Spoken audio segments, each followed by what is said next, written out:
before the colonizer came, we have rites and tradition, and this make us different. We did also have a culture, and this culture make us beautiful, unique, or different from others. That is why we are called Nigerian, a name that is not known to anyone than us.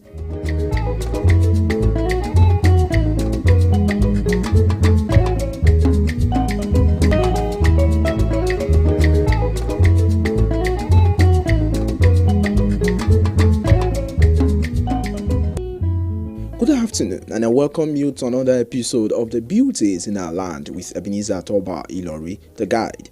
On this show, we talk about our country, Nigeria, and uniqueness and peculiarities as being expressed through our culture, tradition, and rites. For those who are joining this show for the first time, we have two segments. The first one is LTT, which means Let's Us Travel Together. On this segment, we visit places in Nigeria, we learn about their cultural diversities, histories, and findings, and many more.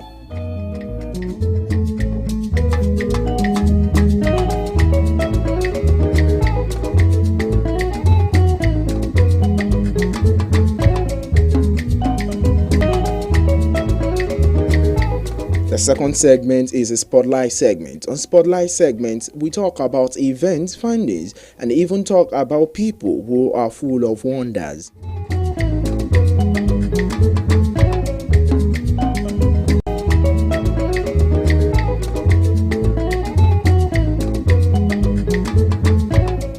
Special thanks to everyone who took their time to message me that they really enjoyed the show. Thank you so much. On today's episode, we'll be going to a particular state in southwest Nigeria. And also, in this spotlight segment, we'll also be going to the wing of the same state. We'll be talking about the Juju Maestro, whose mastery is spotless. So let's go down to the show proper.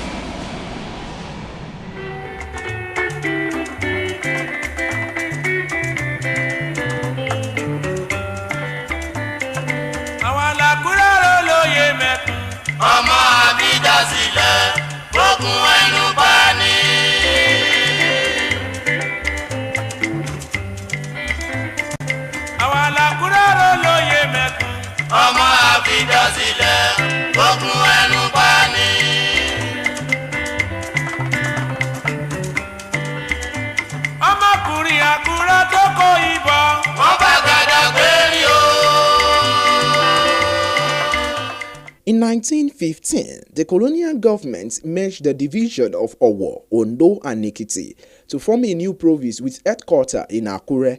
In 1976, the town became the capital of Ondo State.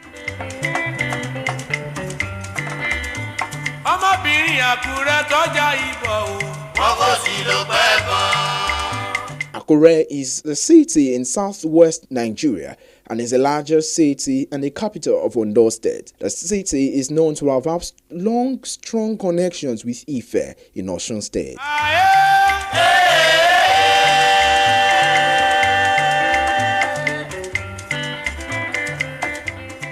According to oral tradition, it is believed that Akure was founded by Omore Milekun Omoluabi, a great-grandson of the Emperor of Oduduwa.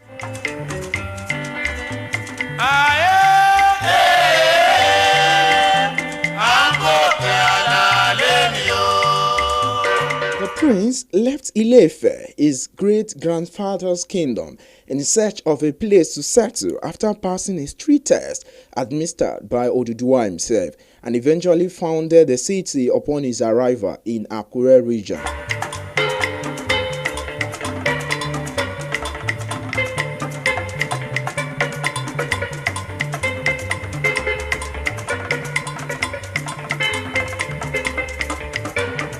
The test, wherein is kept in solitude for about 9 days, is still annually commemorated in Akure today by the reigning king of the town during a ceremony known as Oba Wole Sunta.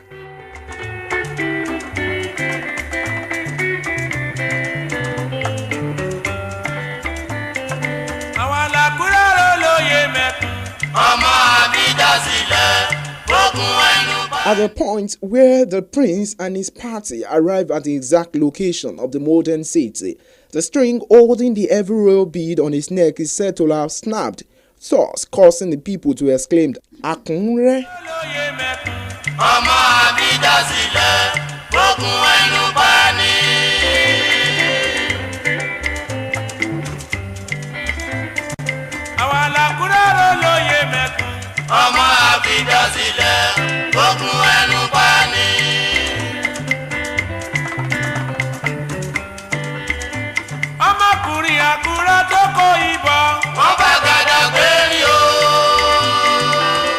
Meaning the bead have snapped. This later becoming the name of the settlement that they established on the site.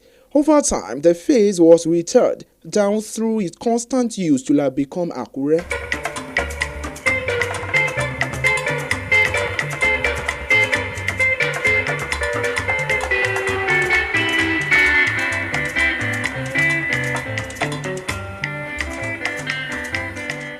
Omoremilekun is said to have hunted with his entourage while on his way from Ile-Ife.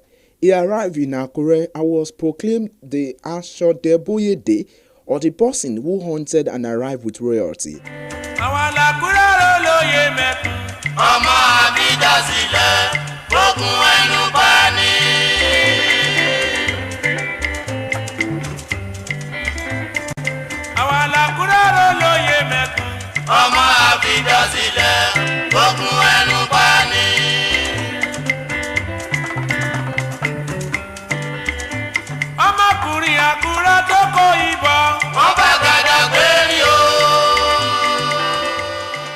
The palace that was built to house him still stands and dates to 1150 AD.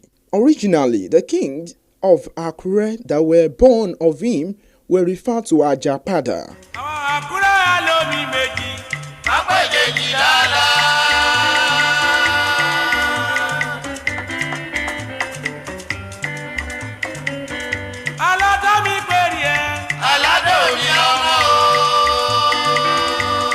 The title Deji of Akure started with Oba Ogunja, whose father, Oba Olofileyo, took the daughter of Oba Atakunmosa, the Owa of Ijesha land, as one of his wives, while the latter was on his way to Benin.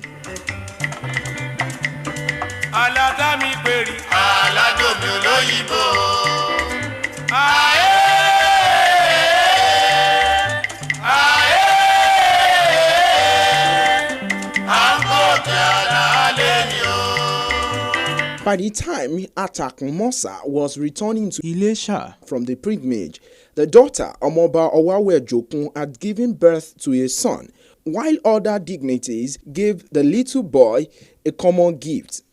Oba Atakunmosa was said to have presented his grandson with a small diadem.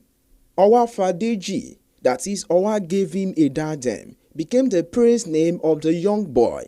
By the time he reached his adulthood, it had become his de facto name.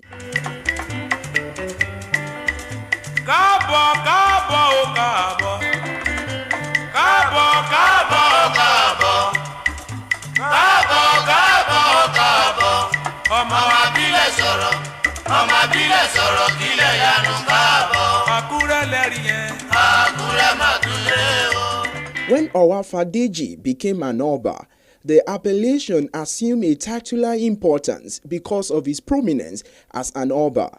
Subsequent Obas or king assumed the title, while the advent of modern era had formerly made Deji the official title of the Obas of Akure. However, the original title of Ajapada has remained a significant part of the Deji ceremony style till the present day.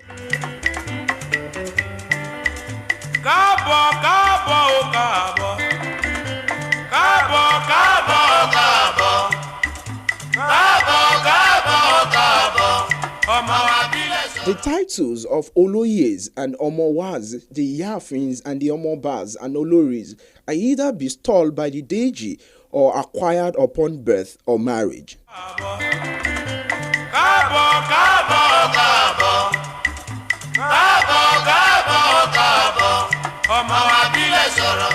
ọmọ bílẹ̀ sọ̀rọ̀ kílẹ̀ yanu káàbọ̀. Àkúrẹ́ lẹ́rìí yẹn. Àkúrẹ́ má tún lé o. The titles of Oloyes and Omowaz are titles chief prince and princesses of Akure.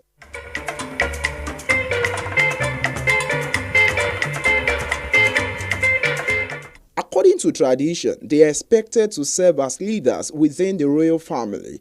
The Yafin, meanwhile, are the nominal leader of the female royals.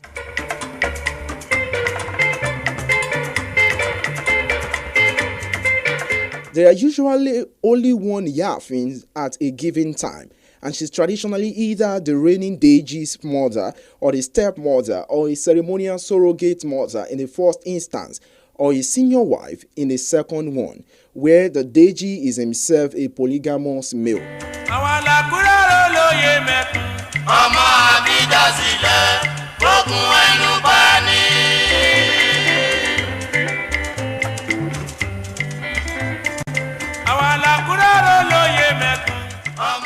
The Omobas are rank and file princes and princesses and any of many members of Omore Milekun Ashoboyede dynasty. In the palace, it has over 15 courtyards, which each having its unique purpose.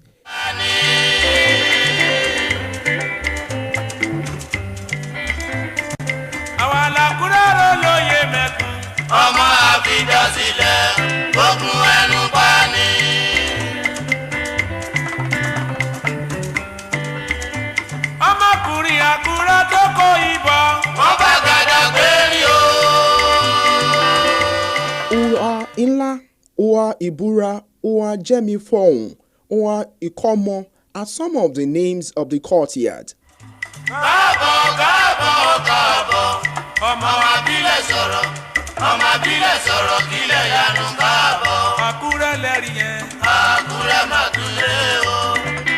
For example, in Ua Ibura courtyard, oaths are taken and Ua Ikomo is used for naming ceremonies.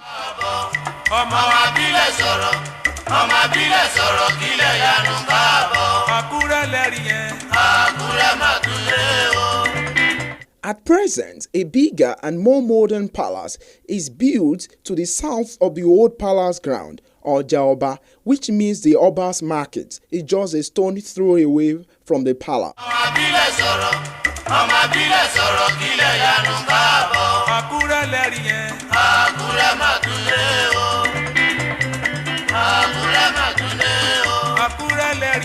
The totem of Akure is a leopard, and the father of Omore Milekun Omoluabi was himself called Ekun. This was his regnal name.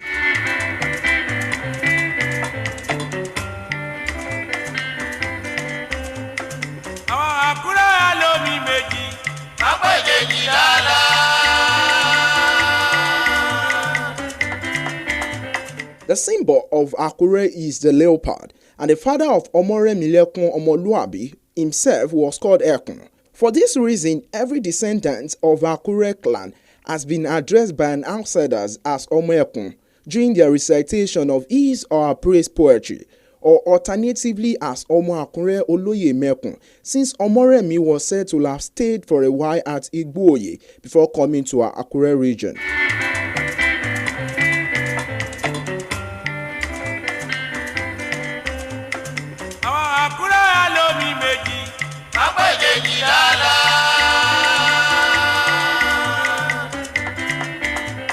After the death or removal of an Oba, a princess regent is appointed under the title of Adeli, who is expected to oversee the day-to-day administration of the kingdom, while the kingmakers select the next Oba from one of the royal houses.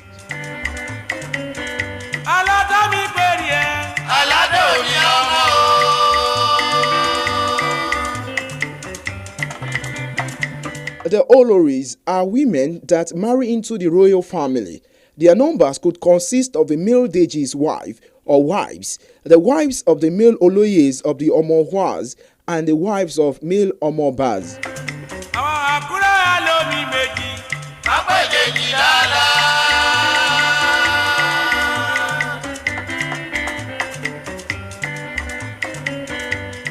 There are two other constituent communities with separate chiefs and traditions within the modern Akure kingdom.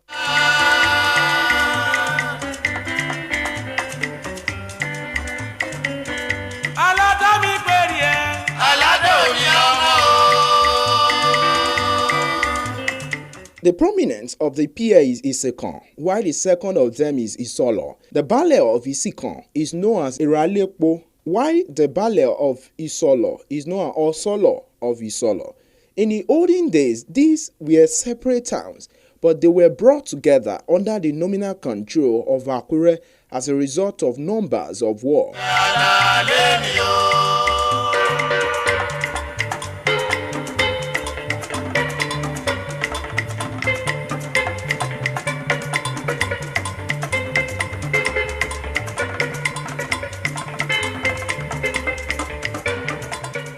Nearby communities include Isarun, Ilaramokin, Igbaroke, Iju Ita Ogolu, Idore, Owo, Ikere, and Ondo.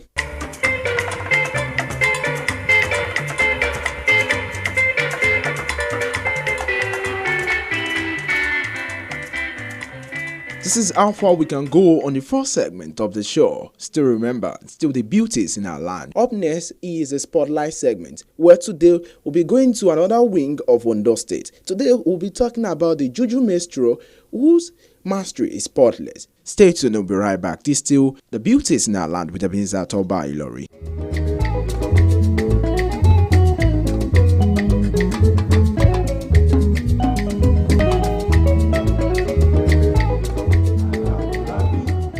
Alátìlẹ́yìn ọba tí kì í dojú tì ní mẹ́mọ̀ lè ṣó èmi máa ṣàìdí jọ̀rọ̀ pẹ́.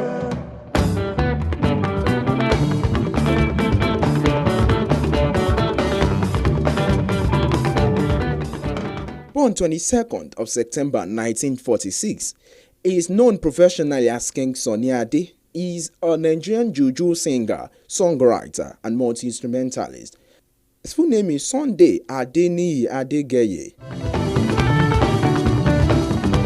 Onígbàgbọ́ ẹ̀dìdè rẹ̀ mújó. Gandide kábẹ̀rẹ̀ mọ́lẹ̀ ká tó fi jókè. Ara kéńgé ijó ti yá. Gandide ká mújó. Gandide kábẹ̀rẹ̀ mọ́lẹ̀ ká fi jókè. Ara kéńgé ijó ti yá.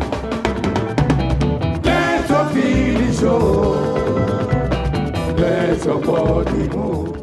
Ade was born in Oshogbo to a Nigerian royal family from Ondo and Akure, thus making him an Omoba of Yoruba people. Let your feelings show. Let your body move. You mean it's so nice, and the moon is alright. Did you mean it's so nice, and the moon is alright? His father was an organist, while his mother, Maria Adegoye ni Adeshida, was a trader as a member of the Adeshida dynasty. His mother's relatives include her father, Oba Adeshida, who ruled Akure for 60 years, and later he includes a nephew and Ade's cousin, Oba Adebiyi Adegboye Adeshida Afunbiowo II, a future king of Akure.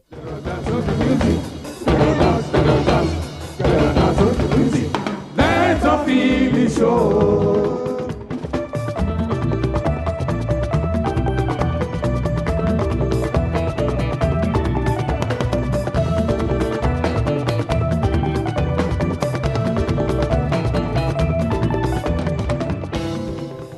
Ade left grammar school in Ondo City under the pretense of going to the University of Lagos. It was thus in Lagos that his mercurial music career began.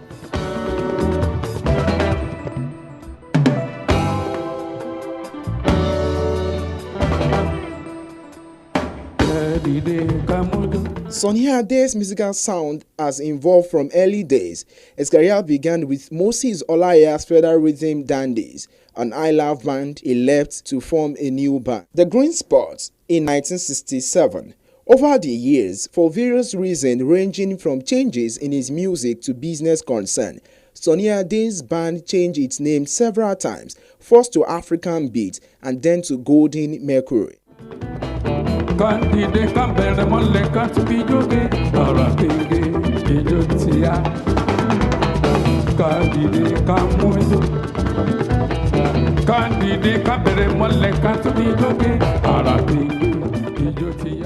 Sunny Ade was influenced by Juju pioneer Tunde Nightingale and borrowed stylistic elements from his Showan Bear style of Juju.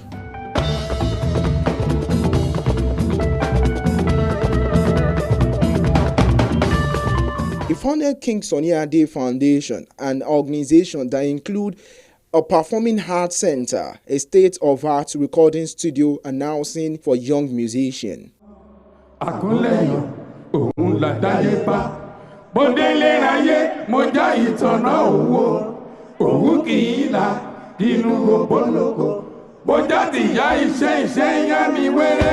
in 1970s and 1980s, Ade embarked on a tour of America and Europe. His stage act was characterized by the stereos dancing step and mastery of guitar.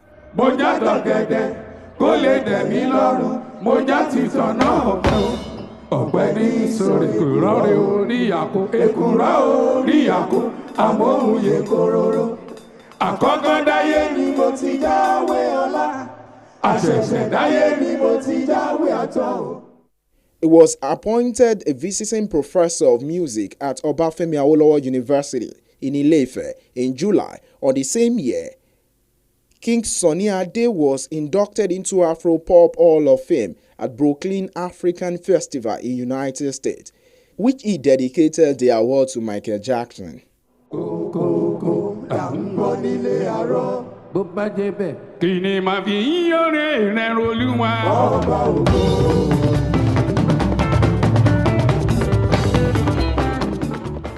After more than a decade of resounding successes in native Nigeria, Ade was received to a great acclaim in Europe and North America in 1982.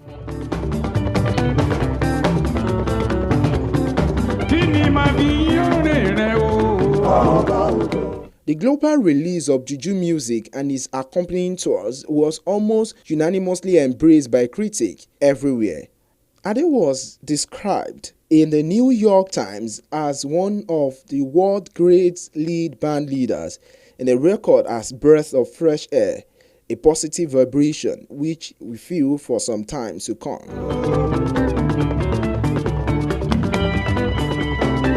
His next album, Synchro System, which was released in 1983, was equally successful, earning him his first Grammy Award nomination in the ethnic/traditional folk recording category, hence making him the first Nigerian Grammy Award nominee ever.